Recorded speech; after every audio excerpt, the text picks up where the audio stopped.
Check my levels. Microphone check 1 2. Microphone check 1 2. Microphone check 1 2. Microphone check 1 2.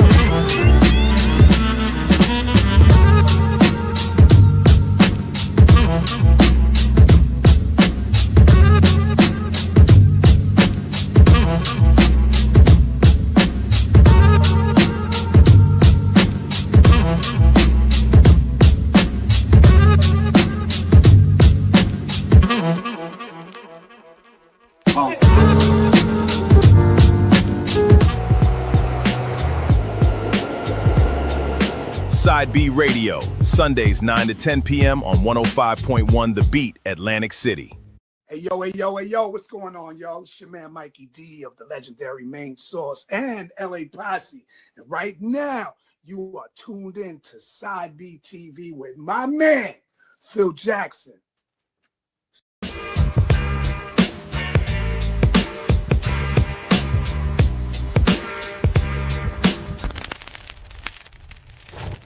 And now, your feature presentation. Hey, what's going on? This is Phil Jackson, host of Sabi TV, being brought to you on Channel Zero Network. Please go back and hit that like and subscribe button. Listen, I'm not even going to waste any time with this. This is like a true treat right here. I'm going to do two interviews into one. I'm going to do a follow-up with this one artist that was previously on Sabi TV. And he connected me to another artist that, look, before we started, I was so fanned out. I was like, bro, what the fuck? You know what I mean? It was like 94. One of the songs came out in 94. They were out way before then. I was like 20. I was in my early 20s, bro. But I want to bring up super producer, Main Source, K-Cut, and my man, Mikey D. What's going on, people? What's happening? Yo, peace, man. Peace, bro. Peace. Hey, look, I normally don't curse on my podcast, and I don't care if my guests do. This shit is absolutely bananas right here. Because like we were talking behind the scenes. Shout out to you, Mikey D, because you orchestrated this whole play, so I appreciate you for that, bro. No doubt. It's like so many not untold stories, but so many answers that haven't been answered that that we've been wanting to know for so many years about Main Source, because that was like right out the gate. That was an instant classic album, which is super crazy. But thank you. K-Cut, you did more than that, and we're going to talk about that in a little bit. But my man, Mikey D, what's good, man? Man, we here, baby. You know, once again in the place to be. Had to spin the block again. Yo, man, thank you for coming on previously. Thank you for coming down to Atlantic City. Me being a part of your album release party, that was super dope. Shout out to everybody that was involved. Rob Schwartz, Jay Ski. What was the group that performed too? Oh, that's Phantom's group. I can't remember right off the bat. Those is my guys too. Jesus Christ. No, okay. So after when we finish, you're gonna remember, because I know you're gonna remember. Yes, because it's on my mind now. Give me their information. I want to start playing their music too on Sabi Radio. Absolutely. So Mikey D, real quick, I want to start with you. Just give us an update on, the album, what you've been doing, because like I said before, you've been making your rounds. You were on XM Radio. You were like every interview after interview. I hear your music everywhere. So like, just give us an update on the on how the album's going right now. Right now, the album is doing great. It's exceeding my expectations. Right. You know, this album was just something that I had left in me that I wanted to get off my chest, and right. I just wanted a nostalgic feeling album. I wanted to do something special as a stepping stone to what's about to happen. Like I knew, see, me and K Cut had already connected. You know what I mean? Okay. But this album right here, the Pop and Kim album, is basically the alley-oop for a third coming of Main Source. You know what I mean? So what I wanted to do with the Pop and Kim album is I wanted to brush the dust off. You know what I'm saying? Mhm. I wanted to get that hardcore hip hop out of me so I can fine tune into this new main source music, which is going to be like more of growth. You feel me? But I had that teenager in me was still there, so I had to do the Pop and Kim album, and that's one of the reasons why I titled it Pop and Kim Legends Don't Die, Mikey D of Main Source, because I wanted that name, Main Source, to start ringing bells again. So, you know, we did the first joint on the album, which was the Search and Destroy. And I like that. Yo, K-Cut jumped on it. I'm talking about the production was crazy. The chemistry was like it never left, like we never went nowhere. And that just sparked a whole new energy, man. So, like I said, this album right now is only the alley-oop for what's coming, and it's doing great underground. And it's like a guerrilla grind, you know what I mean? Because I'm doing it with no real push behind it. It's authentic push, you know what I'm saying? And it's just doing great, man. So it's, like I said, it's the alley-oop.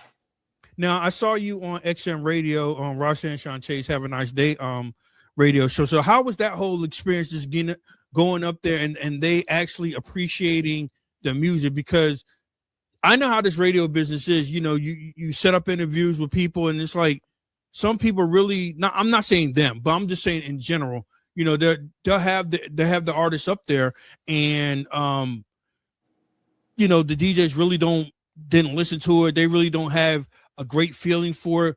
But I saw that interview, I heard it, and I could just tell that it was so authentic that Roxanne Shante was so happy and pleased that you made a new album. So like, how was that whole experience? Like when you go to these DJs and do these interviews, do you get that same response that Roxanne Shante showed? Well, the thing with Roxanne Shante and I is we go way back. You know, go way back. Absolutely. It starts off as a Queens thing. You know, she the queen from Queens. I feel like I'm the king of Queens. And then, you know, she was in the New Music Seminar 2 years prior to me winning the seminar, you know. And our histories are so similar, like as far as battling and the way we move through the music industry. So when we build, it's like brother and sister. And then her DJ is Cool V. Me and Cool V go back to Bismarcky. You know, Bismarcky was out there in the park jams when I was on the come up. So Cool V knows it just was like a whole family type of vibe. That's why it was authentic, because nothing had to be written, nothing had to be pre-rehearsed or none of that. It just we understand each other. So it was all love, man. It was all love. And like, even when I make my rounds to DJs that aren't too familiar with me, once they find out my age and the era that I come from, and then they listen to the music now, it resonates something in them. So it's just, you know, me being me has been working well, you know what I'm saying? So I'm kind of glad I'm still here. Hey, K-Cut, check this story out I'm about to tell. We were at the Moni Love album release party in New York City, right? And, you know, everybody was there. It was a packed studio. And then all of a sudden, Mikey D walks in. Like, everybody just gravitated right towards him. And, you know, I was like, yo, he still has it. Because, you know, you were already like kind of going viral for the other thing. We'll talk about that in a little bit. But the thing about it is, it's like everybody just started gravitating towards you. And it was an unbelievable experience, bro. And I told Mikey D this, that because me and my brother went, shout out to my brother Eric. And I was like, and Eric was like, "Yo, that's Mikey D. You can go out there and talk to him and say who you are." I was like, "Nah." I said because that's how many. It was that many people around him, and he still had it. Right. And it was a great experience. And then we exchanged numbers maybe like a week or two later, and he sent me the albums. Album is truly dope. I've been playing it on the radio show constantly. But That's dope. Mikey D, the Coliseum. Give me an update on that. If people don't know what the Coliseum was, am I saying that right? The Coliseum? The Jamaica Coliseum, yes, sir. Jamaica Coliseum. So tell my audience what the Jamaica Coliseum was and what was it about, because I saw the pictures because you guys were up there the last day. So like tell my audience how that feeling was and what the Jamaica Coliseum was all about. The Jamaica Coliseum was like a meeting spot in Queens, especially after school. K-Cut, you can attest to this. I know you. I hope Mama McKenzie's not watching, because I know you played hooky a few times and wound up at that Coliseum, bro. Oh, no doubt. Hell yeah. After school, yeah, that was the thing, man. You had to. Yeah. So the Coliseum was an indoor mall. It was on Jamaica Avenue in the center of Jamaica, Queens. It was located on 165th Street. It was right across the street from the bus terminal. All of the buses stopped there. All of the high schools. Everybody used to just go here. Now, when a lot of the rappers got their money, this is where they bought their first jewelry kits from. You know what I mean? You talk about sheepskins, British walkers, and all of that stuff. You wanted to go to the Coliseum to get this stuff. All of the rappers, breakdancers, DJs, all of that just used to meet up at the Coliseum because it was the place to be. And it was just, I can't explain it. It was, you had to be there. This was like a part of our growing up, especially in Queens. The Coliseum was the place to be. So January 31st was the last day. And then my guys, Mr. Fingers and Dave, $2 Dave, they put this a farewell experience together. So all of the people that used to frequent this area came out to this huge block party and a farewell, because this is it for the Coliseum. The turnout was incredible. The people who pulled up, it was incredible. Matter of fact, what you wanted to talk about a little later, that beef got squashed at this event. You feel me? I put the picture on my podcast. Yeah. So I put the picture of you two hugging it out. Yeah. Yeah, it was a great thing, man. So the Coliseum, there'll be a part 2 of that. I believe it's sometime in August. They're gonna have a street naming. 165th Street is gonna be Jamaica Coliseum block. Jamaica Coliseum Way, or whatever the case may be. But for the street naming, they're gonna have another big event. So the Coliseum. So the last event before it closed down, were there still vendors still within the Coliseum, and were there performances, or it was just? Yeah, we had performances. The Lost Boys was out there. DMC was out there. I was out there. Royal Flush was out there. Kaya Baby was out there. MC Search from Third Base was out there. The list goes on. And if you knew the Shirt Kings back in the day, the Shirt Kings are the ones that originated the cartoon characters with the gold teeth and all of that. Absolutely. They opened up shop that day on the inside of the Coliseum. They were back at their booth. They were doing shirts. They had free haircuts for the kids going on. So a lot of the cats that had booths, they showed up. Matter of fact, I got my gold tooth when I was 17 years old. Yeah. And my man Eddie, he pulled up to the farewell. So it was just like a big family reunion. I mean, the Queensborough president was out there. A lot of politicians were there. Even Eli Tubo pulled up. Remember Eli K-Cut from Power Play? Eli Tubo? Yep. That's crazy. Yep. Sweet That's crazy. was in the building. Wow. My man Pharaoh Monch was there. Lord Okay. Nez was there. It was a great event, and not one argument. Oh no. I mean, because you know we're all older. You see what I'm Yeah. saying? It's like Yeah. we're all in late 40s, early 50s, man. I mean, Yeah, it's but like you know something? The youth was out there in full effect too. okay. And there were a lot of police out there, and to see the youth and the police just chilling, it was something different. I mean, people were blowing their weed out there because it's legal. Police, they only thing they had to do was clear the stage from time to time, Okay. but there was no drama. It was just a wonderful thing. You know what I mean? That's what's up. Hey, K Cut, what was your fondest moments of the Jamaican Coliseum? Man, I used to cut school a lot. Like, so my two favorite places was Green Acres Mall Uh-oh. and Jamaica, right? Because there used to be a I think the store was called the Music Factory, right? Music Factory. Yeah. I used to cut school just to go to the Music Factory to get records, right? So I would have to hide the records to get in the house so my Yeah. mom didn't see, right? Right, So right, because right. she would have known I cut school to go all the way to Jamaica because I was Right. living in Lefrak at that time, you know what I mean? So that Oh, was okay. like, yeah. So it's funny because my childhood was based on like living in Lefrak and living in Corona and stuff like that, and it was just like fun times. And I'm telling you, like, the Coliseum was like the place, man, like where you would see the authentics, man, like, and it was just crazy, man, you know what I mean? So just hearing all the stories of the OGs that were there, it's just like incredible, man. And it's sad that it's going, but I get it, man.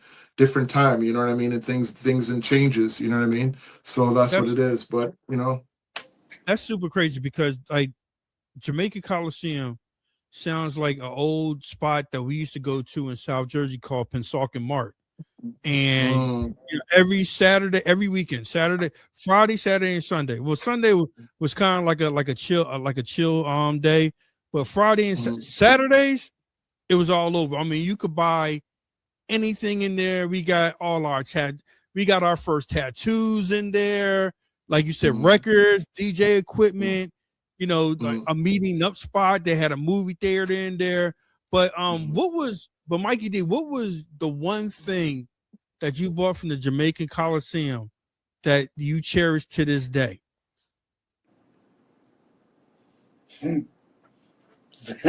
I was gonna say something foul, but I ain't gonna say that. Oh man. I bought a white leather bomber from there with the white leather pants to match. wow. But I don't have it anymore. The only thing that I could say is that gold tooth, man. I still got that in the box because they had it on display out there. Right. So What about? But you know what I you? forgot to say too? Go ahead. Where the Music Factory was, that was on the outskirts of the Coliseum. It wasn't in the Coliseum. But just it was on so I clarify that. block. It was on the block. Yeah. So it was on the outskirts, but that was like, you know what I mean? That was you gotta tour. Like if you're in Jamaica and you go to the Coliseum, like we know what it's about, man. People go down there, see the chicks and all of that stuff too. That was the highlight too. You know what I mean? Like, So cut real quick. What was your first experience when you went there, and like who was the first MC, rapper, DJ that you saw that before you got into the game, before you became I honestly, like, as a kid, like I didn't see any MCs or famous people. I was there to, you know what I mean, like just perusing, like, you know what I mean, and like on the streets, you know what I'm saying, like I need to go to the record store because I found out about the Music Factory.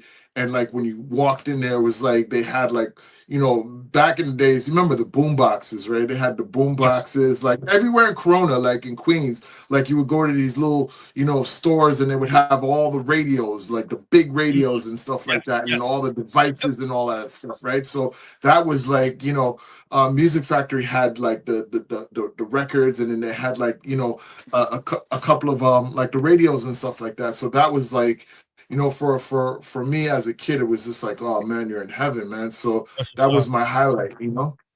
That's what's up. Hey, so Mikey D, man, how can people get in contact with you? How can people support this album that's out? And what can we expect more in the near future for Mikey D? Oh well, they could reach out to me on all social media platforms at Mikey Destruction. Facebook, I'm Michael Deering. That's my government name. The album is available on all streaming platforms, but if you want to do the guerrilla marketing and cop it from your man one-on-one, go to my website, which is payhip.com/Mikey D Enterprise. You could buy singles, you could buy the whole album as a whole, or whatever the case may be. And like I said, that album, I just wanted to get that off my chest real quick so I could focus on some brand new music. And as far as the future, I'm teaming up with this man right here. And yeah, we got some things cooking. That's what's up. That's all I can say. I can't wait. Yo, real quick to my audience, Mikey D texted me. He texted me a video clip of what him and K Cut have in store. I was like, bro, I said, can you send me that record real quick? Because I was just like, yo, that shit's tight, man. Oh, reignited.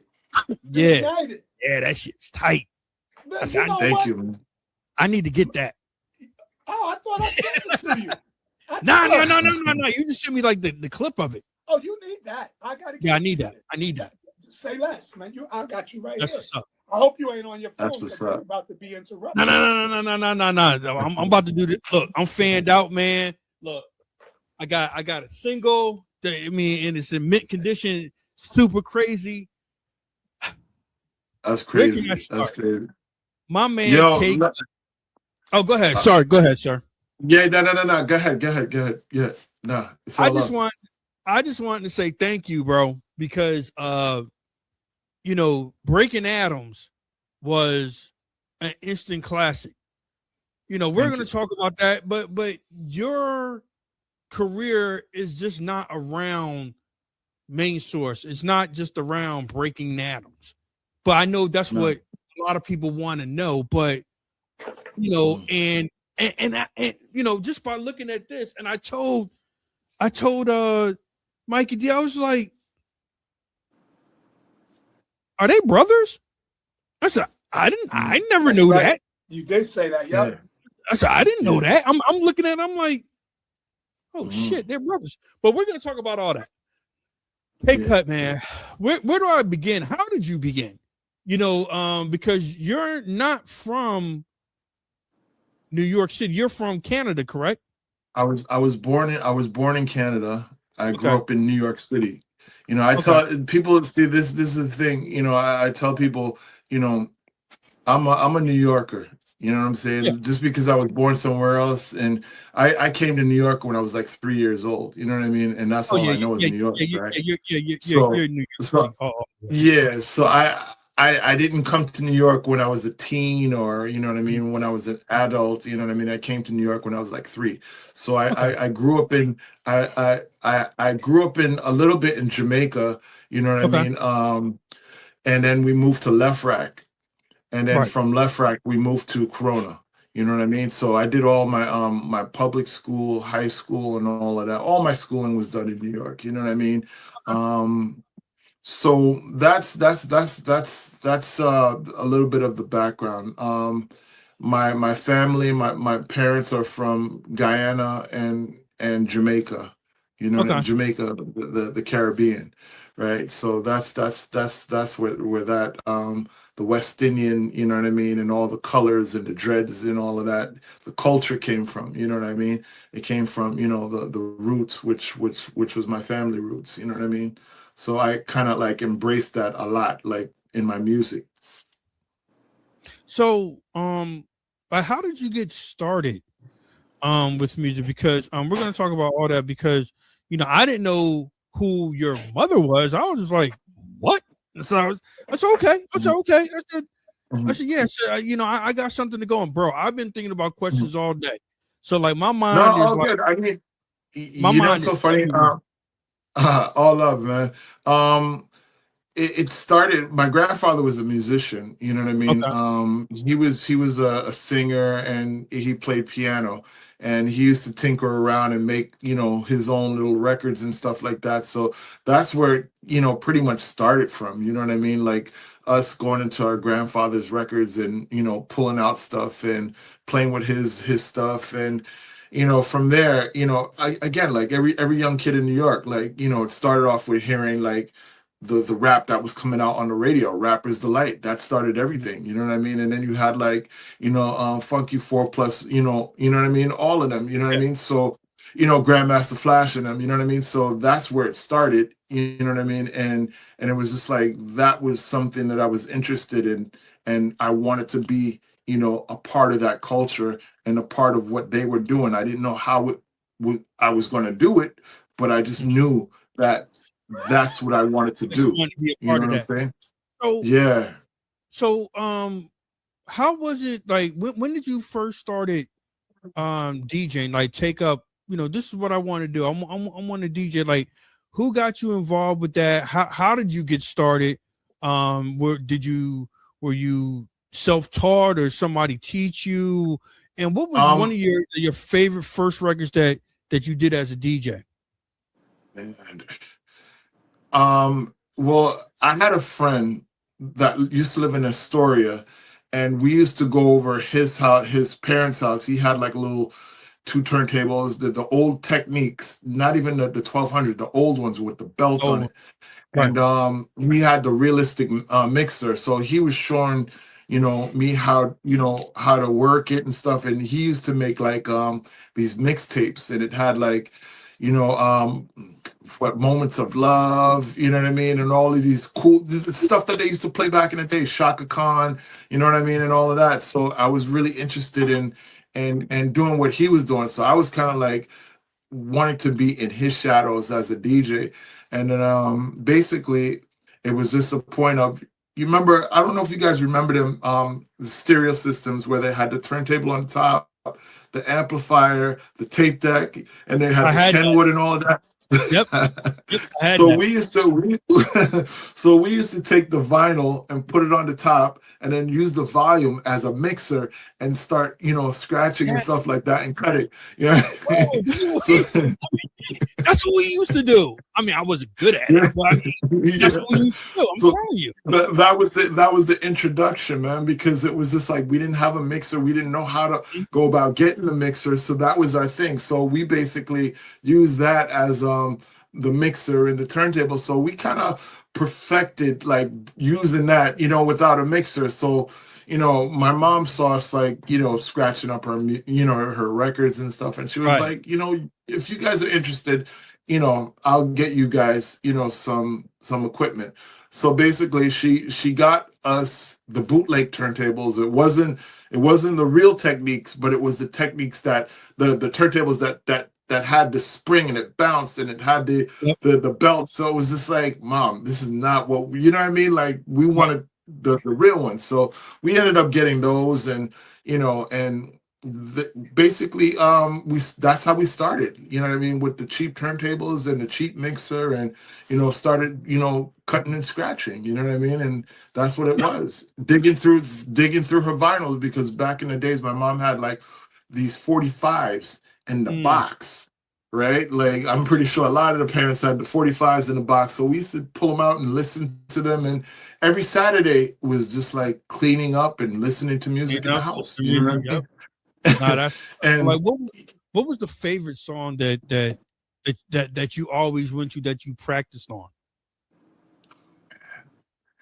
honestly, man, I would have to say James Brown, man, because my mom had like a lot of James Brown, a lot of staple singers, you know what I mean, and Curtis Mayfield and Isaac Hayes, man, like that's what was like in the house, and also Teddy P, you know what I'm saying? So, Yep. that's, I mean, that's every, like, in the hood, that like that's what you'll be hearing that out of people's windows and balconies Yep. and stuff like that. So that's what we grew up on, man. You Hey, know what I look, mean? man. And then we, Hey, look. Every Saturday, we cleaning the house. yeah, We had the OJ's on. My dad would play yeah, the Coolie High soundtrack, There you My go. mom had Teddy Pendergrass. We had, the Iceman. Jerry Butler. We had all those Yep. albums. Man. 100%. And then But I yeah, wasn't and good then at for us, yeah, and for us again, like my mom was she always played soca and reggae as well. So if that was in our household as well, right? So we had the soul and we had like, the Caribbean music as well. You know what I mean? So that's what we grew up on, you know what I mean? And that's what was, a thing of ours, So when did you and your brother start taking this DJ thing more serious? Like, what was the turning point? Was it did you get like were you making mixtapes and passing around the neighborhood or No, and we were I mean like did you we were making DJ a party or anything like that? So what was the never, turning point that you guys never. wanted to take this to the next level? I mean, it's so funny because growing up in Queens and growing up in Left Rack, there used to be lots of house parties. Yes. And a lot of our friends used to DJ. We used to run up in the apartments and where we shouldn't be, but we going up in these apartments and everybody's playing like all these house parties and stuff. So that kind of like made it like this is what we need to do. We need to get involved with this. We need to Okay. start DJing. You know what I mean? But we never started DJing. We were always around friends that were DJing. So we were behind, the turntables while they were doing their things, and we would just watch them. I was too scared to DJ anyways, man, because it's just like, it was one of those things where you're still young and it was just like you're watching and studying what other people are doing, so you're perfecting your skills as you're watching your peers rock these parties, these house parties, you know what I'm saying? So after a while it was just like, all right, we need to start figuring out what we're going to do in terms of creating a group or DJ. So the first thing we did, this is when we were still living in Left Rack. So we Okay. must have been about 15, 16.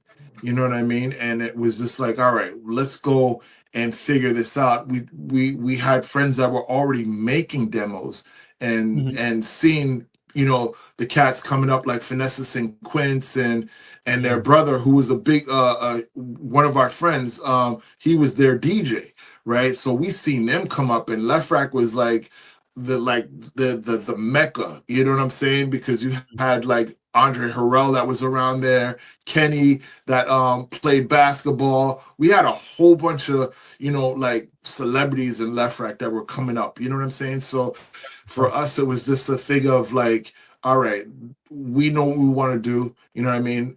We told our mom said, all right, if this is what you want to do, I'll help you, you know what I'm saying? So that's when she started like early 80s, like I think it was I want to say about 85, Okay. 85. That's when she was like, all right, you guys want to do this? Well, let's figure out what we're gonna do. So we were looking around, we found this kid named MC Earl, right?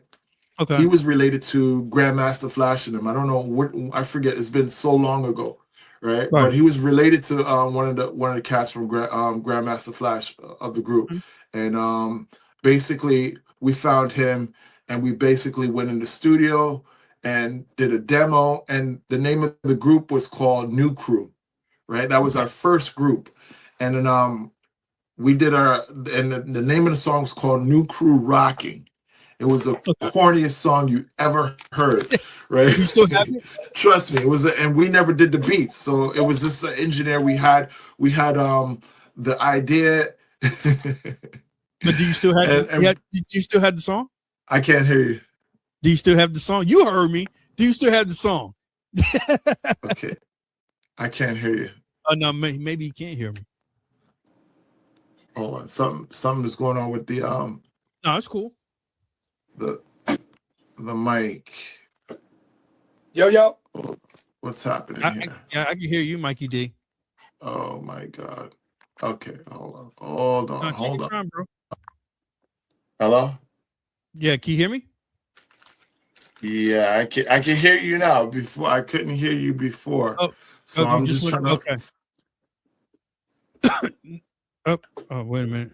I'm here. I don't know what happened.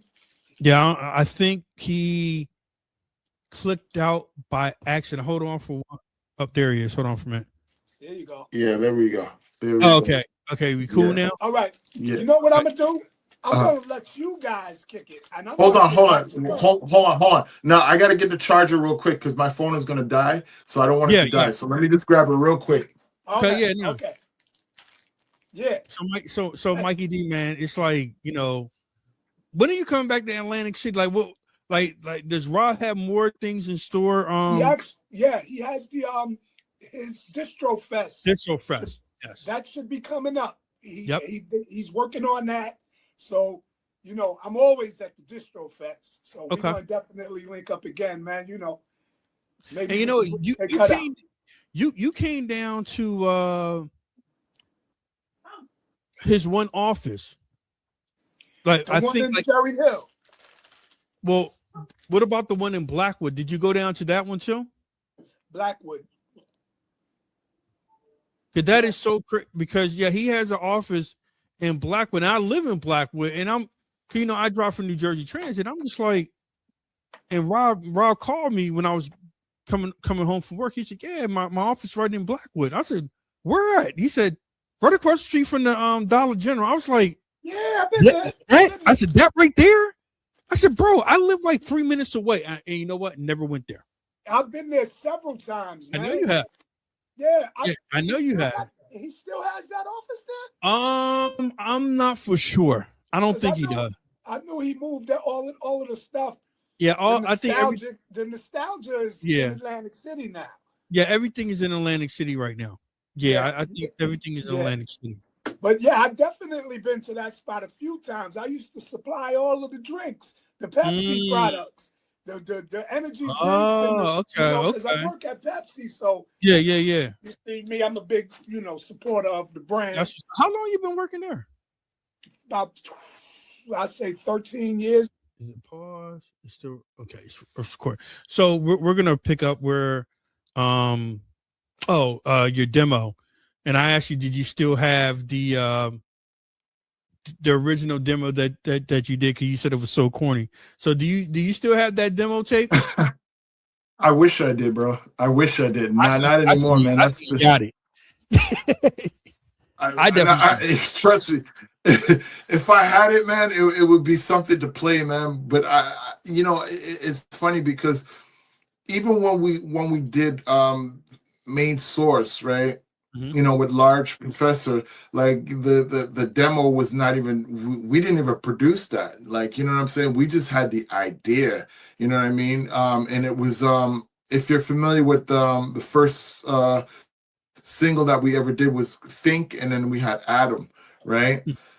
There was an original version of Think that we did that we didn't even produce. So we just had the record and we brought it in the studio, and Paul C put it all together. You know what I'm saying? So it's crazy. Yeah. Crazy. So, and we didn't even know how to use the SB12 then. When we did the Think and Adam record on Actual Records, we didn't do that either. It was Paul C that programmed that up. You know what I'm saying? We just brought the records in the studio, and he's the one that programmed the drums and chopped it the way it sounded on vinyl. You know what I'm saying? So honestly, it should have been produced by Paul C and co-produced by Main Source. You know what I mean? But that's the way I'm sorry. I asked no, go ahead. I asked Mikey D how important Paul C was. And you mentioned him twice already. So like tell my audience what Paul C meant to you, and do you feel this, because I asked him Mikey D just the same question. Do you feel that he gets his just due as being a great producer? I feel that people don't know enough about him. It's almost like he's a legend that people, you know what I mean, like one of them folks heroes that people should know more about, and I mean and have more awareness about.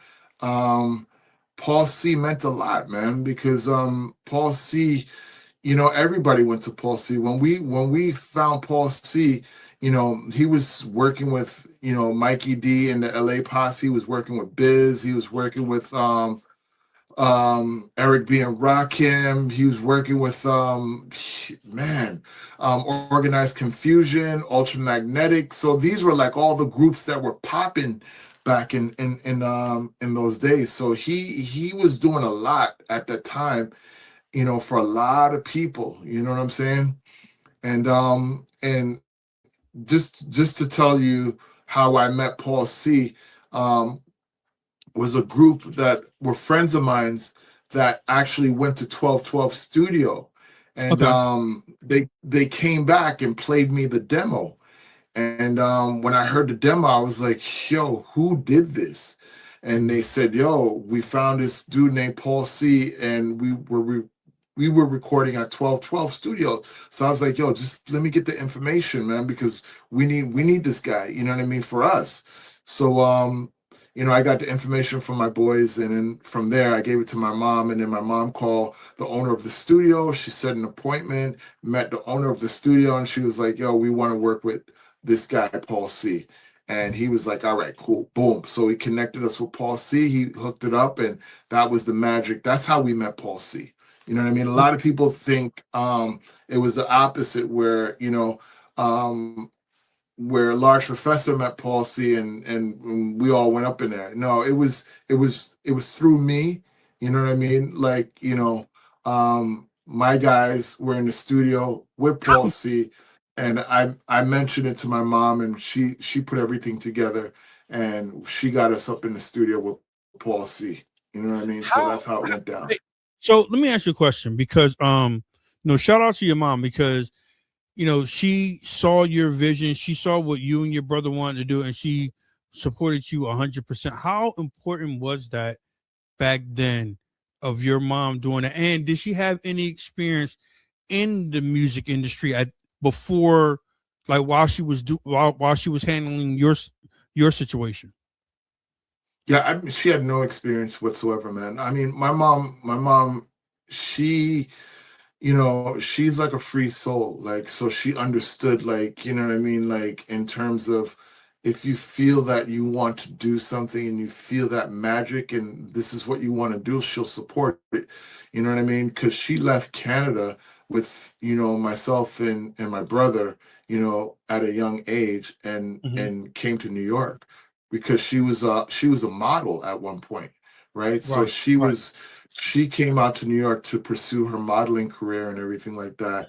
And she did a couple of things, you know, she was with Ford and all of this stuff, Mhm. you know, but then I don't know what that took a turn or whatever the case may be. And it was just like, no, I got my boys, so I got to make sure I got to get a real job. And, you know, she just, you know, hustled with me and my brother under her arms, you know what I mean? But she's like I said, she's like a free soul.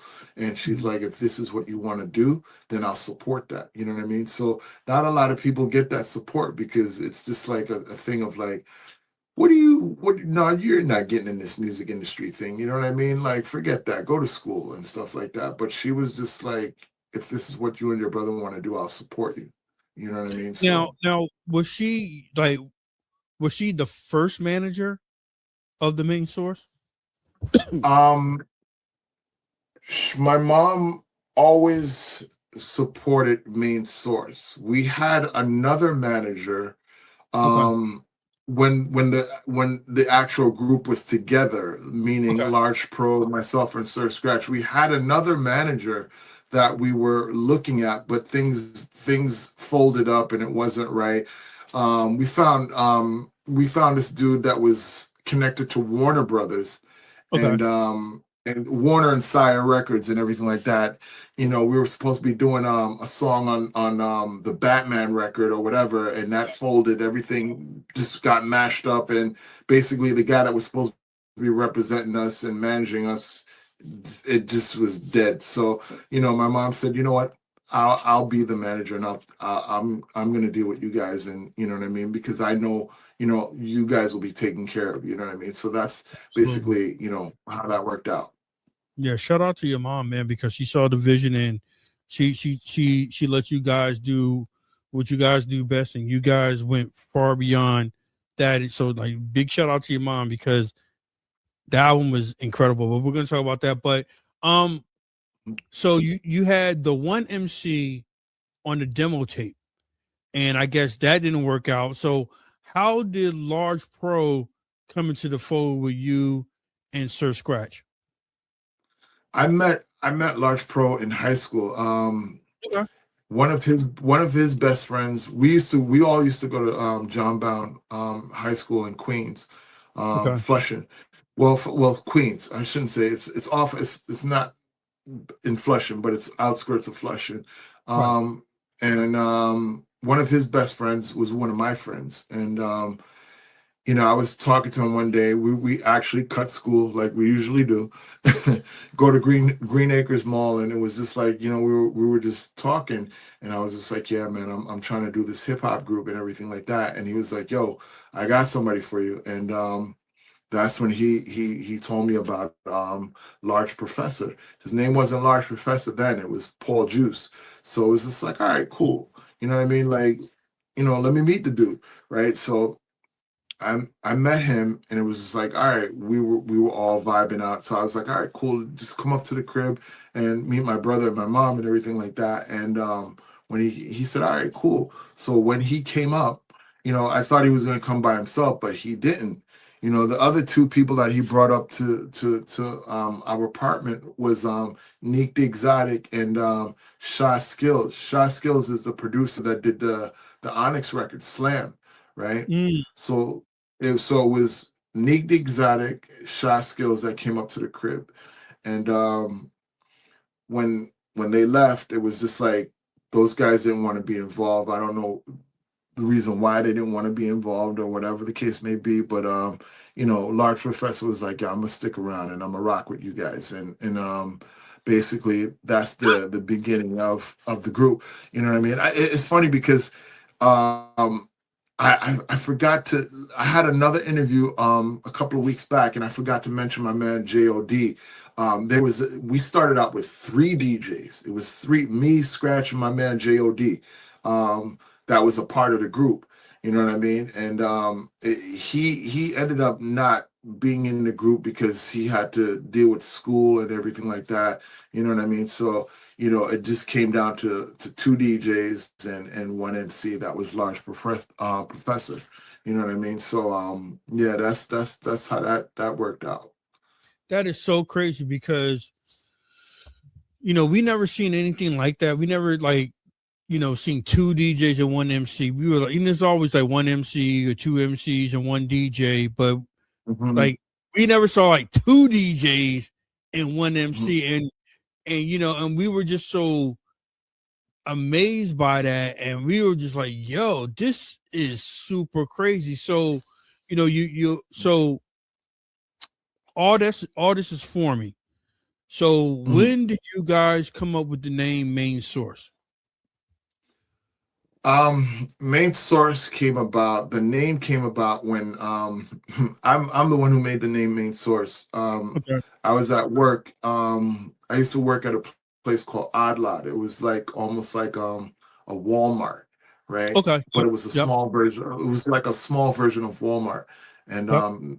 I used to work at this place, and as a stock boy, and I used to fool around at and at work, used to fool around at work, and me and my boys will be in the back room, you know what I mean, like banging on boxes, and one dude is rhyming and everything like that, and we always used to talk about hip hop groups and everything like that. So I was telling my boy, his name was Mark, and I was like, yeah, man, I'm about to work on some music, and we're gonna hit the studio, and I'm trying to figure out some names and everything like that. So we were just talking, and he said something about Maine, and I'm like, Maine. He said something Main Source or something like that, and I'm like, and it wasn't like as a name. He just said yes. We were just talking. He said some Main Source, da da da, and I was like, oh, word.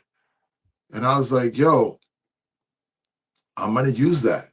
And and I was thinking about it, and I was just like, yeah, main source would be kind of crazy because, everything has to have a main source. You know what Mm-hmm. I'm saying? So we could be the main source of things that come to us. You know what I mean? Everybody comes to the main source. So I just took it back, and I already had, like, once that name stuck in my head, like I already had like the definition and why we were the main source. And I brought it back, and Scratch and Large Pro was like, yo, that's crazy. Let's roll with it. And there you have it. That's how main source came about. You know what I mean? And we were main source from there. So now the ball is rolling now. Excuse me. So, you had the MC, you had the two DJs, you have the name. So the first demo, what was the song? I know you just said it, but just tell my The, audience fir- again, and the who first produced it. okay, so the first demo as the group main source we did, it was done with Paul C. Paul C actually programmed and chopped everything up, right? Right, So right. the story with the first demo is crazy, man, because when we did that demo, we started shopping these records and stuff like that, and shopping it to labels, looking at the back of the covers, and looking at the profile covers, and looking at the sleeping bag covers, and it was just Mhm. like, at one cover we looked at, and it was Zakia Records, Mm. and Zakia Records had Eric B and Rakim. Eric Okay. B is president. That's when they first came out on Zakia. Eric B is president, and then we said, all right, let's. My mom said she started mailing out stuff, and they called us, and they were like, we like what y'all are doing. Can we have a meeting? So we went up to Zakia Records and had the meeting with them. It was a dude named Jerry Bloodrock. I don't know. He was the A&R or one of the owners of the label. I can't remember, but he was heavily involved with the record company. So basically, that was our first signing to a record label, one shot deal. It was Zakia Records. Mhm. So when it came time to, you know, basically get the money, to go in the studio and start recording the album, my mom was calling up at the office, and it was just like, I don't know, nobody's answering. Mhm. We handed in our master, which was Thinking Adam, Think, and basically we went up there, and Zakia was up in Harlem, 125th Street. So we ran up there, and basically the doors were shut, closed, Mm. shut. So they folded. And we were like, yo, these people have our master. We couldn't find them anywhere. They were Mm. gone. You know what I mean? So my mom was like, you know what? I'm done with this. You know what? We're going to do it ourselves. So we said, all right, cool. We went back in the studio with Paul C. Then that's when we redid Think, and then we came with Adam on the other side of the record. Okay. And then my mom, she found like places to press the records. My brother actually drew the logo, actual records. That's his Okay. drawing. You know what I mean? On the red label. You know what I mean? Word. So Scratch had drew that out, and that was his artwork for the label. So we pressed up those records, and basically, from there it was just like, now we got to hustle and get it out to the mom and pop stores, and see what happens. You know what I mean? So um, luckily, at that time too, Paul Large Pro had his friend, and his friend was Joe Fatal at the time, and they're still Yep. friends to this day.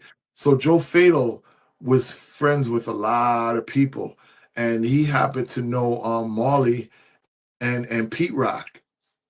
So they went up to BLS, and when they heard that record, they started playing the record, and it kind of it was like a trickle effect from Marley Marl and Pete Rock playing that record. You had Red Alert playing the record. You know what I Hmm. mean? So it was just like, wow. Now we got the buzz. So New York is playing this record right now. So it was just like, all right, cool.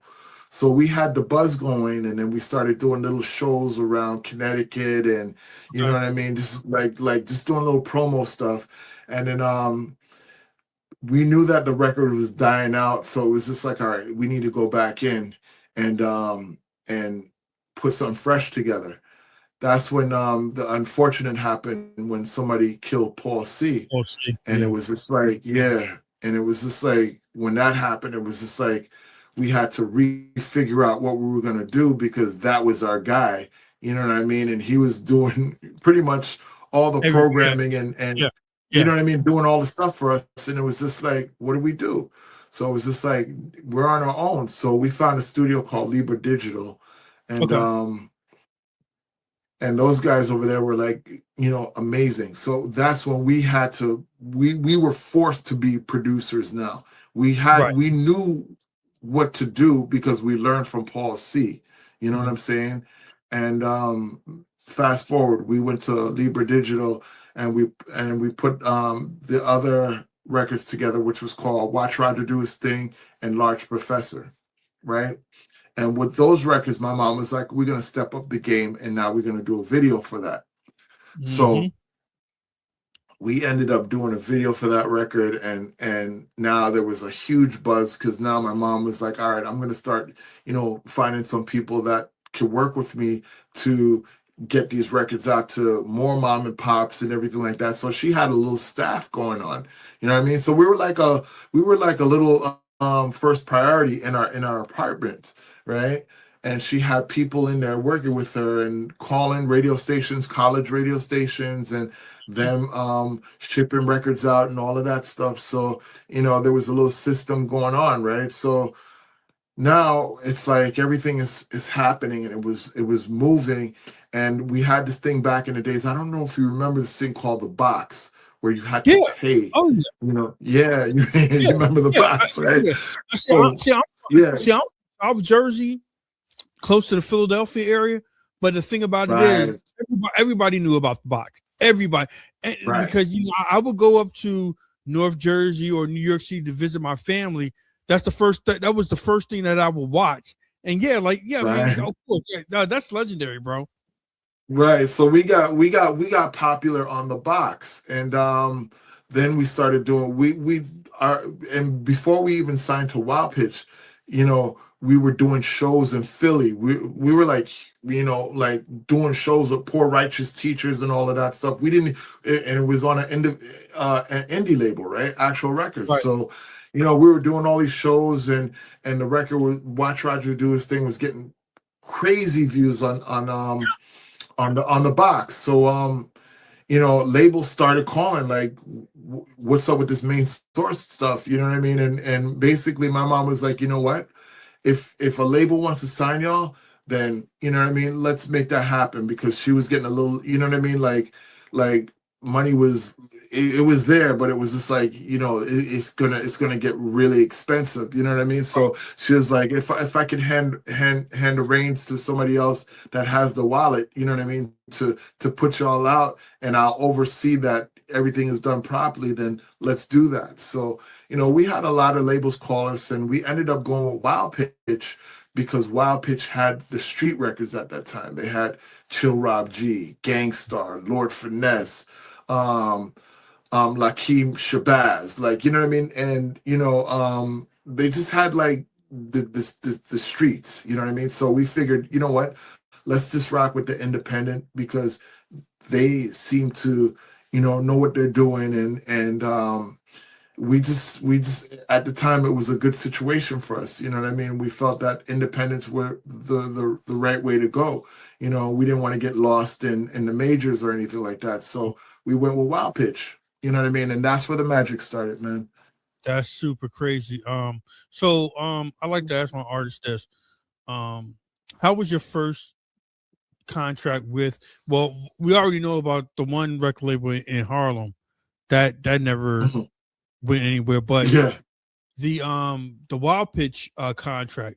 Do you feel as though at that, like, if looking back at it right now, do you think that that was a fair contract for the main source? I think it was. I think it was, because my mom, she knew well enough to make sure that,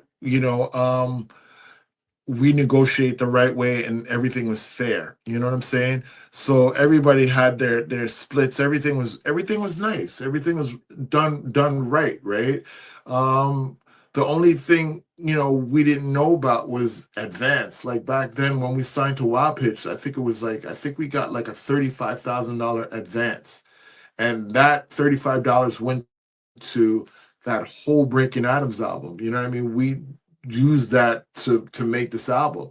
You know what I mean? And we didn't know anything about getting like 100,000 or 200,000 and all of this stuff. Like other people were getting. We just knew that we wanted to make a record. The company was good. They at the time, and we wanted to just make these records and be up there with everybody else. You know what I mean? We're like record nerds and like just starving artists that wanted to be known. You know what I'm saying?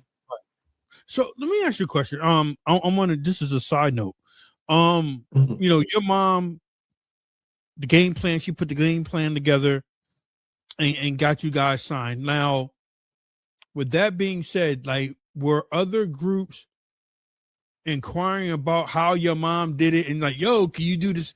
Can you do the same thing? Because like what your mom did off the muscle sounds truly amazing. So like was she starting to move around? Because I know that Main Source was her main thing, but like did other people try to inquire her services? Yeah, they did. I mean, shoot, man. It's funny because there's so much things going on, man. We were around a lot of people, and I think you know, it's funny because at that time when we were doing fake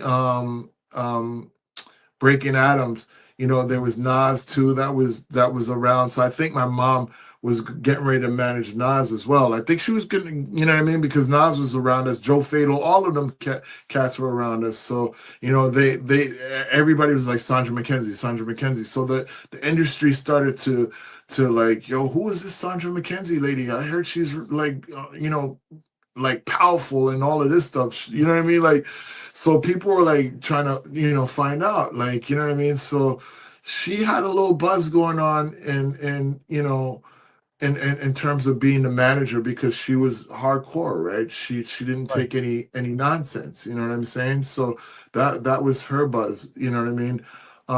But as far as other groups, yeah, there were other groups. I can't remember, man, because there was so much other things going on, and plus I was starting to do stuff too, and getting introduced to making records on my own as well outside of Main Source. So you know what I mean? It was just like it was a crazy time, man. It was a crazy time. There was a lot of things happening, man.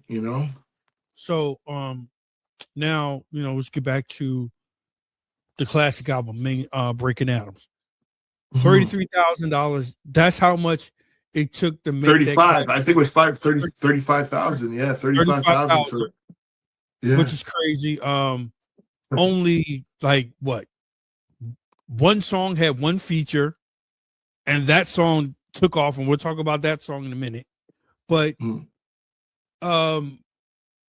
when did Breaking Adams come out, and how was that first reaction when you turned it in? You, Sir Scratch, Lars Professor, all sitting around. It's like, yo, I think we got something right here. I really think we got something right here. You know what's so funny, man? That album was like, I want to say, like, Not to cut you off. And how long did it take you to do the album? I don't know.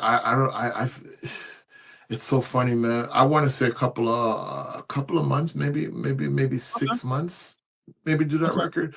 I want to say that there again, like there was so much happening at the time. You know what I mean? But I think it was about 6 months that it took us to do that album. The last song that when we turned in the album, Stu Fine was like, "Y'all need another song," and we were like, we didn't want to do another song, right? And the last song we ended up doing, and we ended up recording it at a studio called Homeboy Studio in the city. Okay. that song was the song that everybody talks about to this day, and that song is "Live at the Barbecue." That was the last song we did. Really? You know what I mean? Yeah, that was the last. That was not even a thought. You know what I mean? Mm. Because we had all the songs turned in, and Stu was like, "Y'all need another song," and that was the last song. So Larger was already working with Nas at the time, and Joe Fatal was around us, Akadeli was around us, and it was just like, yo, y'all come down to the studio. We're about to do something else. We need y'all. We're gonna do a posse track, and that's Live at the Barbecue. So, first of all, who made up the title name of that? Because and that's even crazier. So, and not even just that. When was that your first introduction? Like, was that like you first like being in the studio with Nas? And like Nah, he was really young, right? yeah, Nas. I think it was like 15 or 16. Fucking crazy. Yeah. Yeah, but no, that wasn't the first introduction to Nas. Nas was always around us when Large, because Large was doing he was doing demos for Large for Nas. You know what I'm saying? So he was trying to get Nas, like that was the whole thing. Like it was like a thing where if we got out, you know what I mean, we'd be putting on other our friends too. So Nas was a Large Professor project, that he was working on it. And Large met Nas through Joe Fatal. You know what I'm Yes. saying? So Joe Fatal introduced Large to Nas, and Nas was coming around. You know what I'm saying?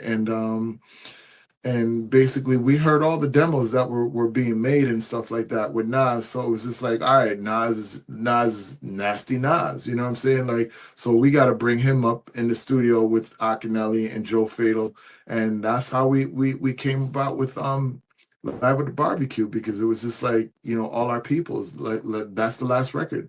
We got Who all our peoples on that record. who came up with the title of the track? I don't even know, man. To be honest with you, I'm pretty sure it was Large Professor. You know what I mean? That came up with the title. You know what I Don't mean? matter. But it was That just shit's tight. yeah, because it was just like we were in the studio and the hook was like, it's like that's all, that's Mm, all, that's all, and that's all. And so it was just like, it was crazy. You know what I mean? We had a whole bunch of people in the studio, man, that people didn't even know that was on the record, man. We had Juju from the Beat Nuts.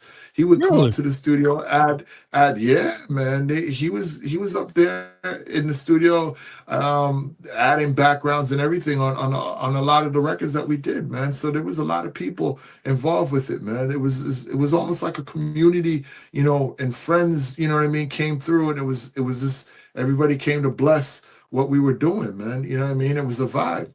You know what I So mean? so when you turn the album in, right? And they listen to it. Because you already had Watch Roger do his thing. You already had that video out. Yeah, You already had that yeah, video out. So yeah, that made the cut on the album. yeah, But for sure, that for sure. wasn't but that wasn't now I might be wrong, but that wasn't the lead single. Who determined what the lead single was for Breaking Atoms? Because it was looking at the front door, right? It was looking at the front door. That was that Right. was the song. I think it was a mutual thing between us and Stu Fine.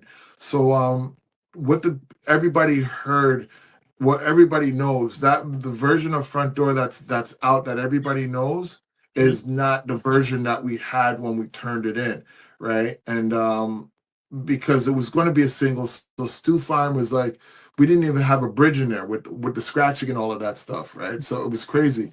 And Stu was like, you guys need to add some type of break, or a bridge, you know what I mean, to your music, so it breaks up, you know what I mean, the monotonous, you know what I'm saying, of these songs and stuff like that, right? And we didn't want to go back in the studio and put a bridge in there, but we said, all right, you know what? Let's listen to him.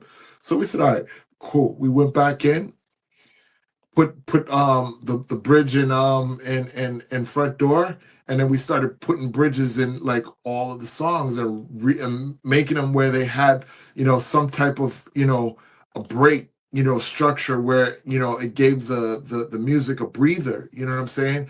And that became like our signature now, you know what I'm Yeah. saying? And that was because of Stu Fine. Stu Fine was like, yeah, y'all need to, you know, add something, you know, different to the music, so it gives it like, you know, that kind of thing. So that's where we started doing the bridges and everything like that, and giving everything breaks, and you know, and giving, you know, the highlight for myself and Scratch to, you know, do some cuts and scratches and everything like that, you know, and scratching arrangements and all of that stuff, you know what I mean? So, you know, but going back to what you were saying in regards to when we turned in the record, how do we feel about the record?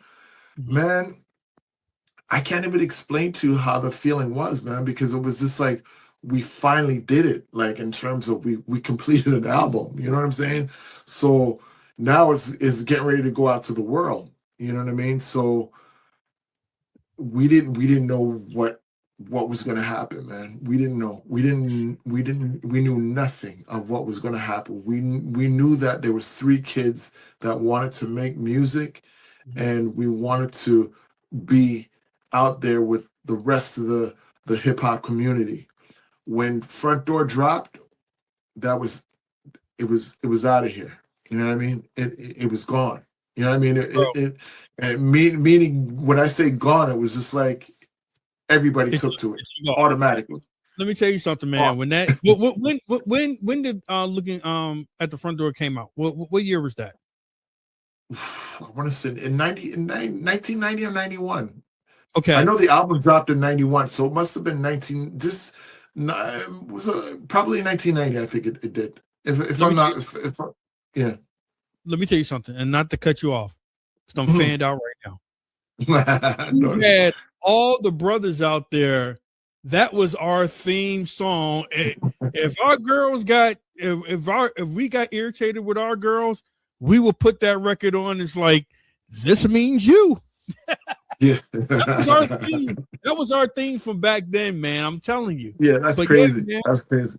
Oh no, it was super. And then the visual came out, and we were just blown away from it because, like I said, you know, if you live down in my area, like the majority of my friends, you know, they didn't know about the box, and you know, they didn't know about all that. But the thing about Mhm, it is, when they saw the video, when they saw look, because they didn't see watch Roger do his thing, they might have seen it, but they didn't connect the dots. But mhm, then when they mhm, saw looking at the front door and they saw the two DJs, we were like, mhm. damn. It's We crazy, was right? like, yeah, I'm, I said, yo, this is crazy right here. I'm gonna give you a little fun fact too, man, because Okay. the the the the director that directed and produced this, his name was Kevin Bray, right? Okay. And Kevin Bray was Basquiat's best one of his best friends, Damn. and he was the dude I think believe found Basquiat when he passed away. You know what I mean? And everything like that. I found this out later, man. I didn't even know. I was like, oh shoot, like I didn't even know he was Basquiat's one of Basquiat's best friends, and he found him, you know, passed away and all of that shit, right? So it was just like, you know, it's like so many, you know, it's a small world, but so many puzzles of things come together, you know what I mean? And he went on to producing movies and films and all of this stuff, man. But yeah, his name was Kevin Bray, man. He's the one that the genius that came up with the looking at the front door video with us on the beach and all of that stuff, man. It was a different video, but it was dope, man. You know what I mean? At that time. You know? So, you know, who did the production wise on Breaking Atoms? Who did a lot of the production for that album? You know, the production was it was again, it was a joint effort in regards to what we do, right? There's no specific person that did this and did that. You know what I mean? Like, for instance, like, Large would come over the crib and bring like, a skeleton of a disc, right? And the disc would have like, a bass line and the drums, right? We would go in the studio and bring records and be like, all right, cool, let's add this on top of that, put that on top of that. Oh, we're gonna put the scratches here. You know what I'm saying? So it was again, like it was a is a almost like a community kind of thing where we all added to these records. Like he did Front Door, you know what I mean? Basically brought the skeleton of Front Door, and we would add stuff on top of that. You know what I mean? I brought pieces, not the word to play, you know what I mean? And then we went in the studio and then Mm. we added on top of that. You know what I'm saying? So it was like it was a joint, you know what I mean? That's why it was, when I tell people it wasn't produced by one person, it was produced by everybody. That's why when you look at the credits, it says produced by Main Source, because it was produced by Main Source. It wasn't produced by one person. You know what I'm saying? So, in all fairness, it was a joint effort to create that album. You know what I mean? And that's the reason why the album sounds the way it sounds. You know what I mean? You'll never hear another sound like that ever again. You know what I mean? It Yeah. was the magic that was in the room at that time that created that. You know what I'm saying?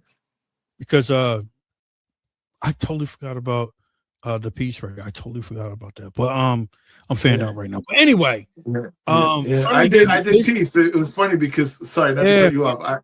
yeah, go ahead. When I played that for Large, Large was like, "Yo, that record is crazy," and I'm like, and I was just like, "You sure about that?" He was like, "Yo, I got something for that," and then he came up with the lyrics, and then we went into the studio and we started piecing everything together, and it came out like one of them Bomb Squad kind of records. You know what I mean? Yeah. Because there were so many different, intricate parts on that song. You know what I mean? So yeah, man, that's what it was, man. It was like it was just like, yo, bring the records. We got to go in the studio. Let's keep adding, and that's how we came up with that record, man.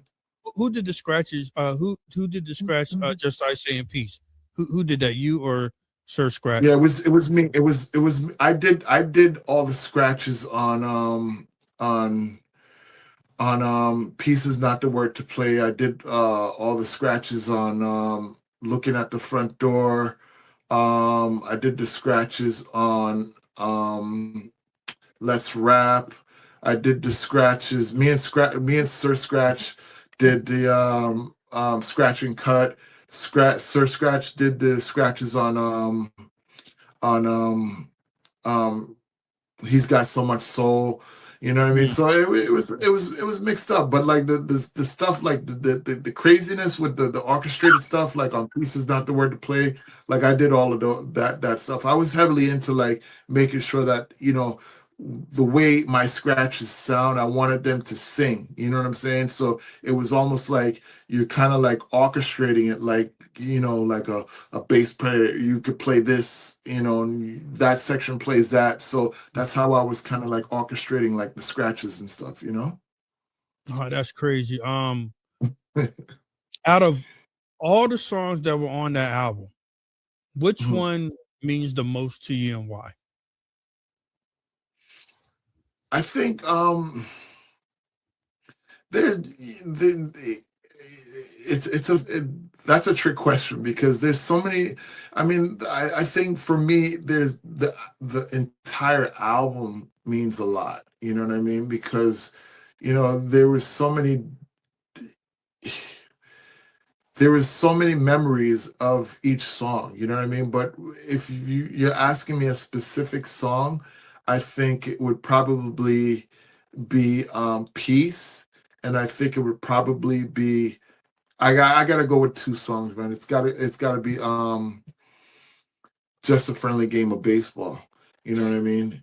And I Yeah. remember, yeah, I remember when, Large came up with the lyrics, and I think there was an incident that happened that triggered Mhm. him to write that record. You know what I mean?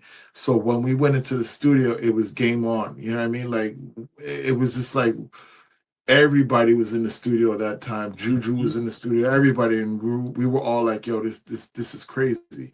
You know what I mean? Us as young kids saying this is crazy is like we felt what we were doing, but we didn't know what the public was gonna feel. You know what I'm saying? And honestly, like it's always a good thing when people resonate with what you're doing, and that's pretty much what happened. You know what I mean? Our peers, the audience took to what we were doing, and they saw, you know, what we I guess what we saw and what we were feeling. You know what I mean? And again, that's where the magic came from. You know what I mean? And that's a special thing, man. Like, we each as individuals, had our own things that we were going through as teenagers, and things were happening in our lives. But when it came to the music and going into the studio, you know, you left everything out the door and you were able to go in and create and make things, that you we couldn't even imagine that we can make, you know what I mean? And again, that's where all this magic came from, you know what I mean? One song, well, the whole album, like you said, the whole album is hard to pick, but if I had to pick one, Mm. well, the two, like Friendly Game of Baseball, because you could play that record right now and you would think that you're talking about what's going on today, which is super crazy. That's what we call a timeless record right there, because you could play that probably 50 years later and it still resonates with what's going on in America today. And number two, Hanging Out, man. I'm telling you right now, that was me and my people's theme right there. I mean, yo, what we doing? We hanging out. Put that shit on. And it's like, I mean, yo, I'm telling you. And it's like, and then when we saw the video, and I want to go back to a Friendly Game of Baseball. Yeah. I'm gonna say, like, okay, Boys in the Hood, we're watching it, this, that, and the other, and I'm all into the soundtracks and everything, and like music in the background. I'm just like, is that main source that they're playing in the background? I was like, yo, are you a West Coast theme movie, and you got East Coast cats up there. Man, we were just crazy. It was crazy, man. So, real quick, so how did that feel when you get the call? They're like, "Yo, we want to put your song in the movie." Yeah, put your song in the movie. Like, what was that feeling? It was a good feeling, man. It was a good feeling because honestly, it was almost like it was just like we were there. You know what I'm saying? Right. We're accomplishing what we wanted to do. You know what I mean? As fans of the music, it was just like we're finally where we want to be, but we're still growing. You know what I'm saying? And that was just the little taste of what was coming, right? So yeah, it was beautiful, man. We went to the premiere and everything, man. It was beautiful. It was a good thing, man. So it was, things happen in a way where it's almost like surreal, you know what I mean, and I'm talking about the whole my career in itself, like, you know what I mean, like We're gonna talk it's about that. just, Yep. yeah, it's just it moved and it shaped itself the way it was supposed to be.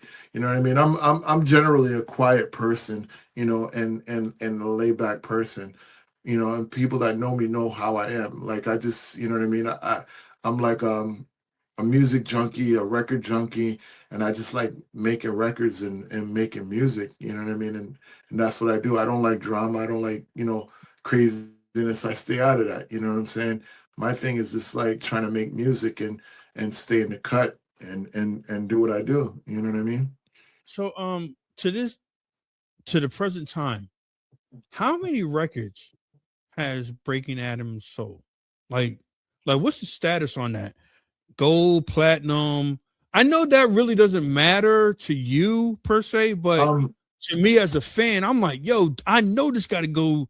I know this got to be like triple platinum or something like that. So like to this day, standing right now, like what's the status on Breaking Atoms? You know what?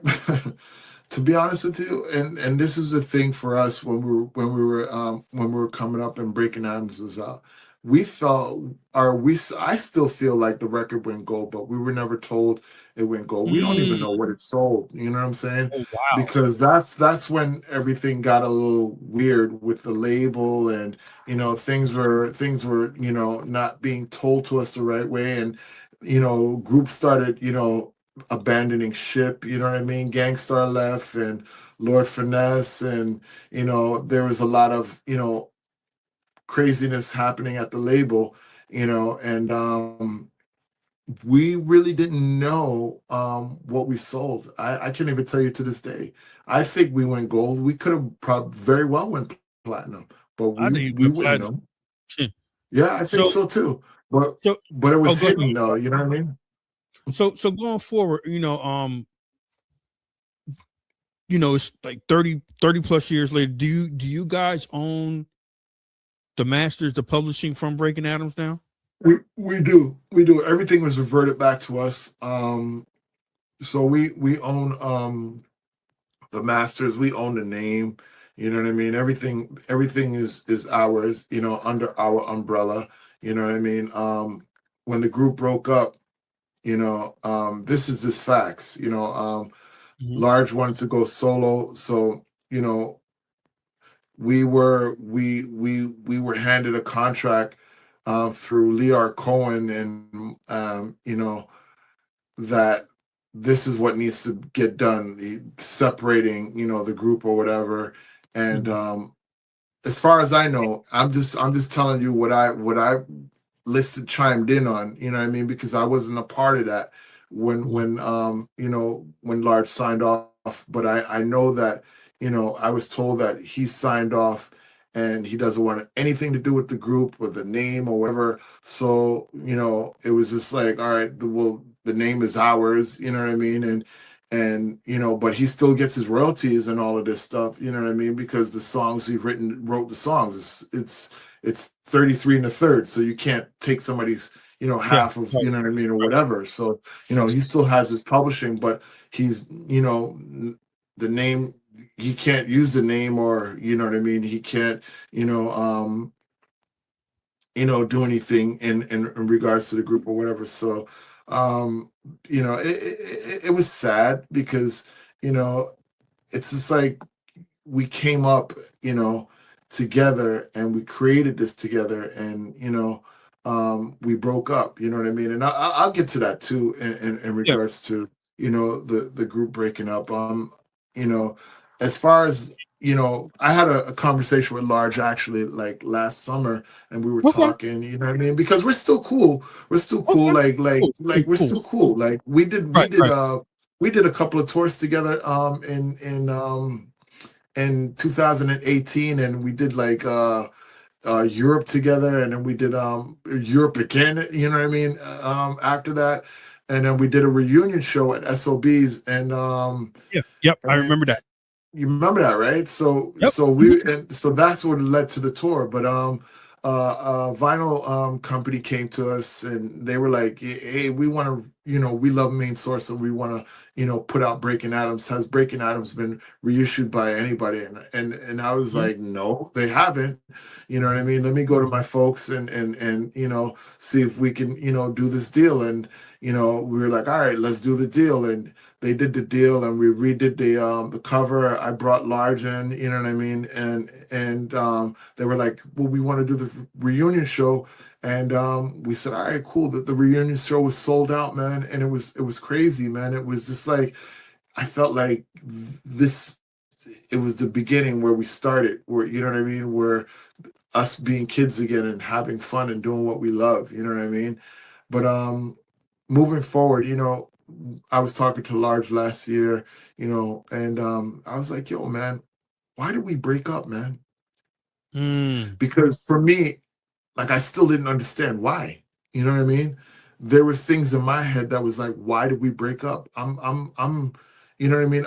I didn't understand. Like, you know what I mean? Mm. I didn't have the answers. I didn't know why, what was going on. He told me, the Okay. situation, and I'm like, Hold on for you a minute. know, yeah, Hold on, because you know what? I'm gonna have to do a two-parter. So that was the first part.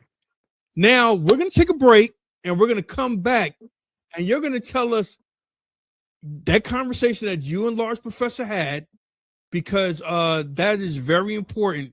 Because woulda, coulda, shoulda, possibly in the future can happen, and we're gonna talk about you breaking out doing production, and you know everything that you and working with Mikey D now, main source album. So we're gonna come back. We're gonna take a little break. This is the first time I actually did a two-parter. This is how dope Wow. this interview is. And to be honest, I don't care. I'm fanned out right now. I know my people are gonna be like, yo, bro, you was like, yeah, I was, because gotta understand hip-hop culture, the underground, that is my world. And when Breaking Atoms came out, that was the icing on the cake. Yeah, You know, no doubt. So what we're gonna do, we're gonna take a break, and then we're gonna come back, and you're gonna tell us the conversation that you and Large Professor have. Side B TV, Phil Jackson, K Cut. We'll be right back.